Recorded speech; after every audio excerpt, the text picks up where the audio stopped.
সাদাবাজি করতে যাও কি জন্যে?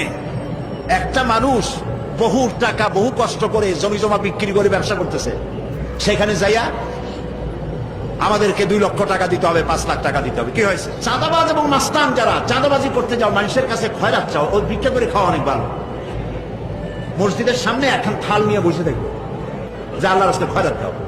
দোকানদারের কাছ থেকে চাঁদাবাজি করা, বিল্ডিং কেউ নতুন বানাইতে পারে না, অমনি হাজির। গলায় সোনার চেন, হাতে কতগুলো আংটি, তারপরে হাতে মোবাইল, গলায় সোনার চেন। শহরের মহা উল্লুক জানোয়ার বলতেছে এখানে ইট ফেলাইতে পারবে না, রড দিতে পারবে না আমাদেরকে সান্তানা দিয়া। এটা কি মানুষ? বলেন মানুষ? এরা মানুষের সন্তান? এরা জানোয়ার, পশু। সাদাবাজ এবং মাস্তান সন্ত্রাসী, ইসলামে এদের কোনো স্থান নাই।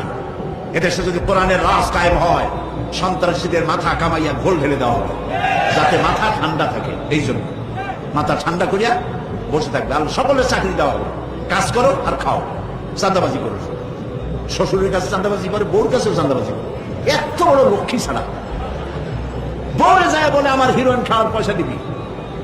পত্রিকা আসছে না ভাই? কত বড় শয়তান, বউর কাছে চাঁদা চায়।